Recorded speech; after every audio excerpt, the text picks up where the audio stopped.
Dans cette séquence vidéo, nous allons nous intéresser à l'équilibre ou à la possibilité d'équilibre d'une pièce qui est articulée par rapport à un support. Dit autrement, d'une pièce qui est en liaison pivot avec un support. Alors, on va considérer un exemple tout à fait générique qui est représenté sur cette figure, où on voit apparaître une pièce 1 qui est articulée suivant l'axe OY0 avec un bâti que nous noterons 0. Alors, cette pièce est soumise à un certain nombre d'actions mécaniques dont nous allons effectuer le bilan. Alors, la première des actions que nous allons pouvoir décrire est le poids de cette pièce. Alors, la formulation du poids est quelque chose de tout à fait élémentaire. Si l'on suppose que la verticale locale est la direction Z0, nous allons pouvoir écrire sans difficulté que le poids et une force d'intensité mgz0, et cette force sera appliquée au centre de masse qui est représenté sur la figure. Nous allons ensuite décrire l'action en B. Donc l'action en B est une action donc appliquée au point B, nous la noterons F2, elle est d'intensité F2 et elle est portée par la direction verticale Z0. Nous allons maintenant décrire l'action en A. Cette action en A est une force d'intensité F1, mais par contre là nous avons une petite difficulté pour pouvoir introduire la direction dans laquelle elle est appliquée. Bon, ça c'est très facile à résoudre, hein. Il suffit d'introduire un vecteur unitaire U dans la direction de l'effort F1 et on va pouvoir écrire sans problème que cette force est décrite par petit f1 portée par le vecteur unitaire petit u. Donc voilà les trois actions mécaniques qui apparaissent comme étant des actions extérieures a priori simples appliquées sur notre pièce 1. Bon, bien sûr, on en a oublié une, hein, qui est la réaction du support et qui est l'action de la liaison pivot sur la pièce 1. Alors comme c'est une liaison pivot, elle est tout à fait incapable de transmettre un moment autour de l'axe OY0, un couple autour de l'axe OY0. Par contre, elle est capable de transmettre une action mécanique, une force R d'intensité norme de R01 que nous ne connaissons pas pour l'instant, qui aura des actions suivant, enfin une composante suivant x0 et une composante suivant y0, suivant z0 et une composante suivant x0, pardon, mais qui est parfaitement inconnue. Alors si nous voulons trouver les relations qui existent entre ces différentes actions mécaniques et en particulier définir dans quelles conditions, disons, de rapport relatif entre l'intensité de F1 et l'intensité de F2, la pièce 1 va être immobile, et bien il va falloir appliquer le principe fondamental de la statique à la pièce 1 qui traduit le fait qu'elle reste immobile dans le référentiel galiléen R0. Alors pour cela, nous savons que nous allons devoir écrire deux équations vectorielles. Une première relation qui est associée au fait que l'ensemble des actions mécaniques extérieures, des forces extérieures appliquées sur la pièce 1 est globalement nulle. Donc l'ensemble des forces extérieures sur 1 doit être le vecteur nul. De la même façon, nous savons que cette condition-là n'est pas suffisante parce qu'il faut également vérifier que le moment de l'ensemble des actions extérieures est également nul. Donc le moment de l'ensemble des actions extérieures agissant sur la pièce 1 en un point que nous définirons plus tard est également égal à 0. Alors, nous définissons un point plus tard. Nous pouvons prendre celui que nous voulons. L'équation de moment peut être écrite n'importe où, hein. Nous allons réfléchir un peu plus tard à quel est l'endroit où il est le plus pertinent d'écrire cette équation de moment. Alors, si on commence par traduire le théorème de la résultante, c'est-à-dire le fait que l'ensemble des forces extérieures agissant sur la pièce 1 conduit nécessairement au vecteur nul si la pièce 1 est à l'équilibre, c'est-à-dire si elle est immobile dans le galiléen. Qu'est-ce que nous allons devoir écrire? Nous allons devoir écrire que le poids plus la force F2 plus la résultante ou la force du support sur la pièce 1 plus la force F1, et bien tout ça, ça doit faire 0. Alors, si on traduit ça à partir de l'expression de chacune de ces forces, qu'est-ce que nous allons écrire? Nous allons écrire mgz0 plus f2z0 plus une action qui est inconnue, qui est l'action de 0 sur 1 la force exercée par la liaison pivot sur 1, c'est-à-dire par le bâti sur 1. Alors, cette force, potentiellement, elle a deux composantes. Une composante que nous allons noter x01 sur x0, et puis une autre composante que nous allons noter z01 sur z0. Ces composantes sont parfaitement inconnues, c'est l'équilibre qui va nous permettre de les déterminer. Maintenant, si on veut pouvoir traduire l'expression dans la base 0 de la force appliquée en A, et bien il va falloir faire apparaître tout simplement un angle, par exemple celui-ci, qui va nous permettre de projeter la force en A suivant les directions x0 et z0. En l'occurrence, nous voyons que la projection sur l'axe vertical en intensité est F1 cosinus alpha, et que la projection sur l'axe horizontal sera F1 sinus alpha. Bon, en termes de signes, on voit que ces deux actions sont portées par moins z0 et par moins x0, donc du coup nous trouvons moins f2 cosinus alpha sur z0 et moins f2 sinus alpha sur x0. Très bien. Tout ça va faire 0. Alors si maintenant nous en déduisons les deux relations scalaires qui correspondent à la projection de cette équation vectorielle suivant les directions x0 et z0, ben nous allons pouvoir écrire que x01 moins f2 sinus alpha est égal à 0.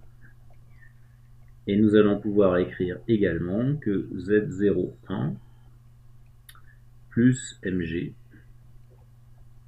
plus f2. Alors je suis en train de m'apercevoir que j'ai commis une petite erreur ici, puisque j'ai mis f2, alors qu'en fait il s'agit de f1. Donc f1, f1,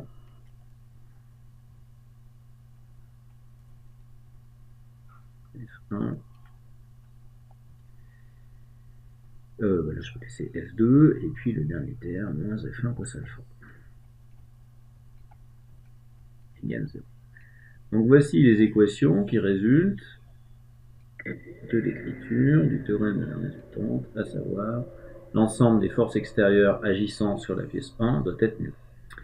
Reste à écrire le deuxième théorème, qui est le théorème du moment, sachant que nous nous posons la question de savoir en quel point nous allons écrire. Alors, n'importe quel point de notre problème est tout à fait légitime pour être utilisé pour écrire l'équilibre. Par contre, si nous réfléchissons un peu, nous savons que pour que le moment soit non nul, il faut que on ait une certaine distance entre le point où on effectue le calcul et le point d'application de l'effort. Dit autrement, si on choisit un des points A, G, O ou B, on va avoir une contribution de l'une des forces qui sera nulle. Si on se met en A, le moment de F1 sera nul. Si on se met en G, le moment du poids sera nul. Si on se met en B, le moment de F2 sera nul. En fait, ce qui est le plus pertinent, c'est d'écrire cette relation ni en A, ni en B, ni en G, mais de l'écrire en O. Pourquoi ? Parce que de cette façon-là, on va directement trouver une relation qui portera sur F1, sur F2 et sur le poids, mais pas sur la réaction du support que nous ne connaissons pas. Donc du coup, c'est très pertinent d'écrire cette relation en O, parce que c'est le point où s'applique l'effort qui est inconnu. Et donc en écrivant cette relation de moment, nous allons directement trouver la relation de proportionnalité entre F1 et F2, plutôt la relation générale qui existe entre F1 et F2, qui n'est pas forcément une relation de proportionnalité, qui doit être vérifiée pour que la pièce reste immobile dans 0. C'est ce que nous allons faire maintenant, et nous allons voir comment nous pouvons écrire proprement cette relation. Alors, si je veux écrire que le moment de l'ensemble des forces appliquées sur ma pièce, en O, le moment de l'ensemble de ces forces doit être nul. Et bien, il va falloir que je calcule le moment dû à la force F2, le moment dû à la force F1 et le moment dû au poids. Donc si j'effectue ça, et bien, je vais devoir écrire que le moment des actions donc de la force F1 sur 1 en O, je ne suis pas obligé d'écrire que F1 sur 1, le moment de la force F1 en O, plus le moment développé par le poids en O, plus le moment développé par F2 en O, plus le moment développé par la résultante des actions de 0 sur 1 en onde, et ça, il est nul, est égal à 0. Donc si je fais ça, eh bien, je vais tout simplement écrire en utilisant la formulation vectorielle du moment que le moment en eau de F1 est tout simplement égal à OA vectoriel F1. Le moment du poids est égal à OG vectoriel le poids. Et le moment de la force F2 est égal à OB vectoriel F2. Tout ça devant faire 0. Alors, si je cherche à exprimer le vecteur OA, je vois que j'ai besoin de la distance OA, donc il va falloir que je lui donne un nom. Si je veux exprimer le vecteur OG, je vais avoir besoin des coordonnées du point G dans le repère OX0, Z0. Et en ce qui concerne le point B, c'est un petit peu plus compliqué, parce qu'il faut aussi que je connaisse l'orientation du vecteur OB. Bon, et si je souhaite introduire ces grandeurs, je peux faire comme ça. C'est-à-dire, je peux utiliser un vecteur unitaire qui va orienter l'axe OB et définir l'angle θ qui va exister entre ce vecteur que j'appelle xb et x0. Je peux donner la norme de OB en disant qu'elle s'appelle petit b. Je peux donner la norme de OA en disant qu'elle s'appelle petit a. Donc ça, c'est des longueurs, elles sont positives. Et puis pour le point OG, dont je ne sais pas trop où il se trouve, je vais utiliser ces coordonnées dans le repère OX0, Z0, donc je les note XG, ZG. Bon, à l'évidence, sur mon dessin, ces deux grandeurs, XG et ZG, qui sont algébriques, sont négatives, alors que A et B sont des longueurs. Bon, alors si j'utilise tout ça et que je veux traduire les différents produits vectoriels que j'ai à calculer, qu'est-ce que je vais obtenir comme relation ? Alors, si je traduis OA, OA c'est tout simplement moins A porté par x0. Vectoriel F1. Alors F1 est porté par U, mais on a vu tout à l'heure qu'en fait, c'était tout simplement moins F1 cos alpha sur x0 et moins F1 sinus alpha sur x0. Donc moins F1 cos alpha z0, moins F1 sinus alpha x0. Donc ça, c'est le premier terme. À ça, je vais ajouter OG vectoriel P. Alors, OG, c'est, si j'utilise les composantes du vecteur OG, c'est XG sur X0, plus ZG sur Z0, et tout ceci, vectoriel de poids, c'est-à-dire MG Z0. Et pour terminer, OB, vectoriel F2, c'est-à-dire BXB, vectoriel F2Z0. Alors pour pouvoir terminer ce calcul, dire que tout ça est nul, il va falloir pouvoir traduire tout simplement ce qu'est le vecteur XB.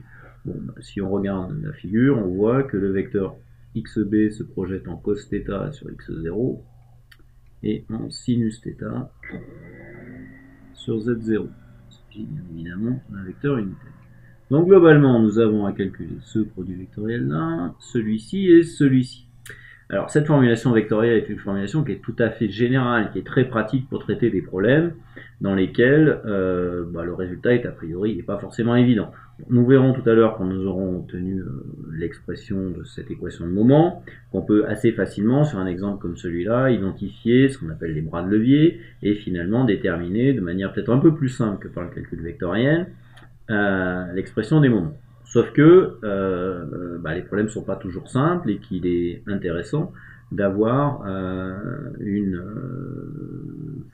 méthode, disons générale, qui permet de traduire proprement, vectoriellement, une équation de moment. Alors, on va terminer ce calcul, et pour cela, on a besoin de faire des calculs de produits vectoriels de vecteurs de base, à savoir x0 vectoriel z0, par exemple, et qu'on retrouve assez souvent. Alors ça, c'est pas quelque chose qui est difficile, je vais faire un petit nota ici dans le coin. Si je prends la base x0, y0, z0, c'est une base orthonormée directe, et cette base, si je la parcours dans le sens positif, je vais être capable d'écrire des relations intéressantes, à savoir que quand je fais x0 vectoriel y0, donc je prends deux vecteurs successifs obtenus dans le sens positif, et ça va me donner z0. Quand je fais y0 vectoriel z0, à nouveau deux vecteurs de base obtenus l'un à la suite de l'autre dans le sens direct, j'obtiens x0. Et pour terminer, quand je fais z0 vectoriel x0, dernier produit vectoriel que je peux obtenir dans le sens direct, et bien je vais obtenir y0. Donc cette relation-là, elle est extrêmement intéressante, parce qu'elle nous permet d'avoir directement les produits vectoriels des vecteurs de base. Donc si je me sers de ça pour écrire l'équation et développer les produits vectoriels, qu'est-ce que je vais trouver? Moins a x0 vectoriel z0 ici, très bien, avec moins f1 cos alpha. Ici, si je surligne les grandeurs qui vont peut-être être plus simples, là j'ai x0, je retrouve x0 là, ça fera un produit vectoriel nul. J'ai z0 ici, je le retrouve là, ça fera un produit vectoriel nul. Et celui-là, ça fera aussi des produits vectoriels nuls. Donc finalement, je vais avoir à calculer qu'un nombre réduit de termes, à savoir le produit vectoriel de x0 avec z0, de x0 avec z0 à nouveau, et de x0 encore avec z0. Donc finalement, j'ai besoin que d'une seule information, c'est x0 vectoriel z0. Alors, si je réfléchis à ce que je viens de dire juste avant, x0 vectoriel z0, c'est pas un parcours de la base dans le sens direct, puisque ça correspond à un parcours dans le sens négatif, donc du coup ça nous donnera moins y0. Bon, ceci étant dit, on va pouvoir du coup effectuer l'ensemble des calculs utiles à l'écriture de ces équations de moment, et en l'occurrence, nous allons obtenir quoi? Alors, A, f1 cos alpha. Là, je suis en train de travailler sur les premiers termes, moins a x0 vectoriel moins f1 cos alpha, z0, il me reste x0 vectoriel z0, dont on vient de dire que c'était moins y0. Ensuite, si je passe au moment du poids, je trouve xg x0 vectoriel mg z0, à nouveau moins mg xg y0. Et puis pour terminer, bxb, c'est-à-dire b cos θ x0 plus b sin θ z0, vectoriel f2 z0, donc finalement b cos θ f2, x0 vectoriel z0, c'est-à-dire moins y0. Bon, ce qui nous donne une équation finalement qui est complètement portée par y0, ce qui ne nous étonne pas, hein, puisque notre problème était un problème plan, et on obtient finalement moins a. Alors je conserve les signes moins, on va comprendre pourquoi tout de suite après. Moins mg xg moins b cos θ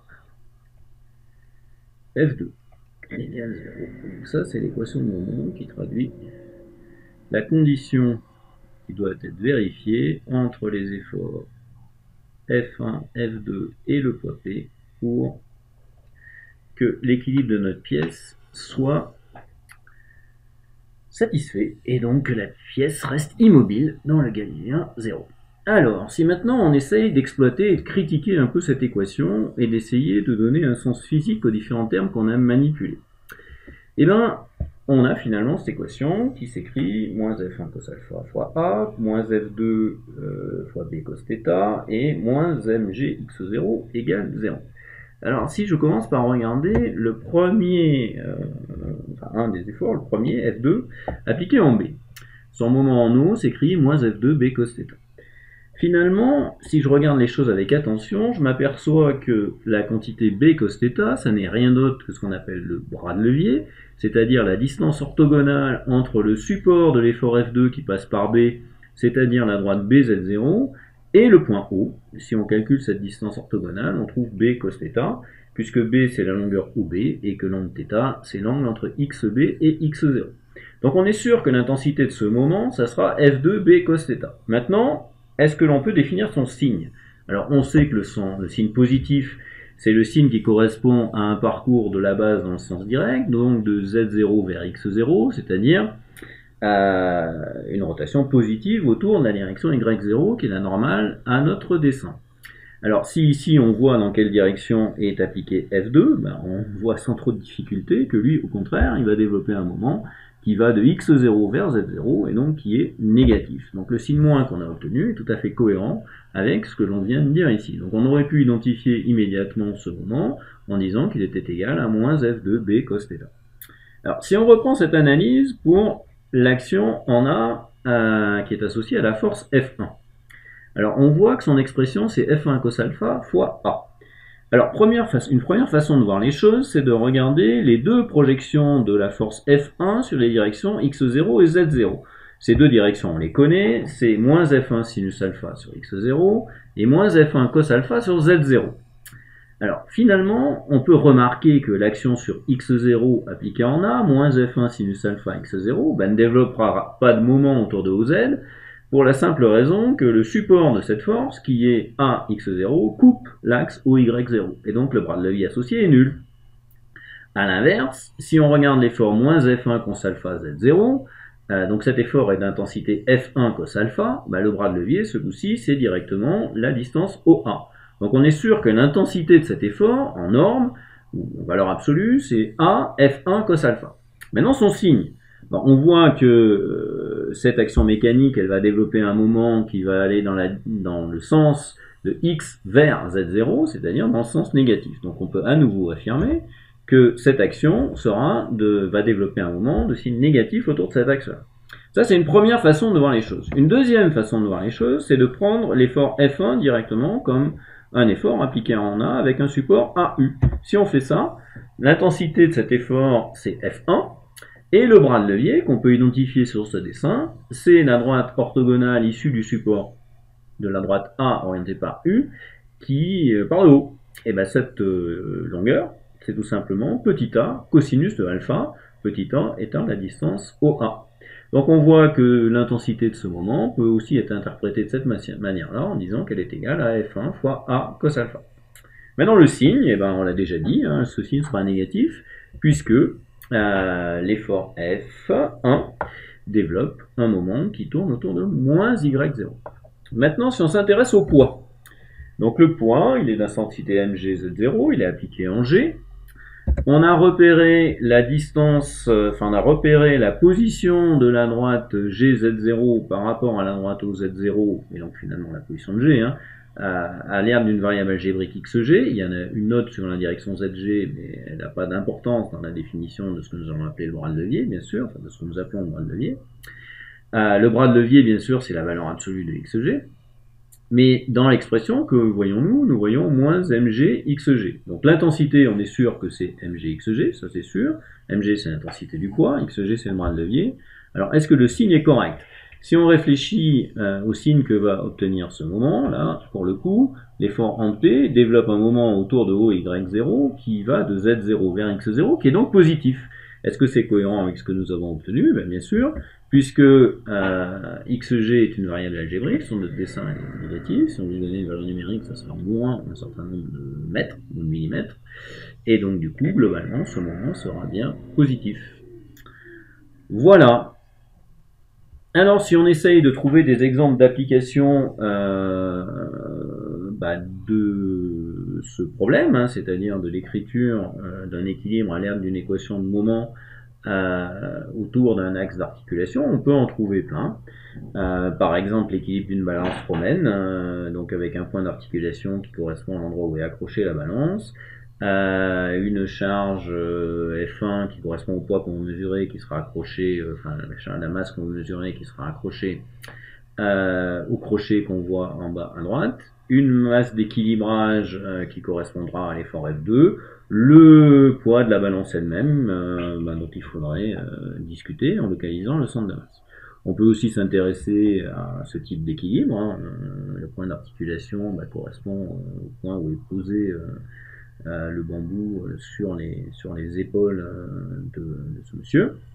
On peut également traiter des problèmes un peu plus complexes, comme par exemple trouver les actions mécaniques qui s'exercent sur le crochet éventreur situé à l'arrière d'un bulldozer, par exemple, en ayant comme donnée d'entrée l'effort exercé par le sol sur ce crochet éventreur. Si on l'appelle 9, ce crochet éventreur, il est articulé en O9 avec son support et reçoit une action en E qui est dans la direction EF, qui est exercée par un vérin qui permet d'assurer le maintien en position de ce crochet éventreur. Donc on peut par exemple, avec l'équation d'équilibre du type de celle qu'on vient d'écrire, trouver le rapport entre l'action du vérin et l'action du sol, en fonction de la géométrie du crochet éventreur. On peut encore traiter d'autres types d'exemples, comme par exemple les actions mécaniques qu'on pourrait trouver présentes dans une suspension, par exemple une suspension de VTT. Voilà.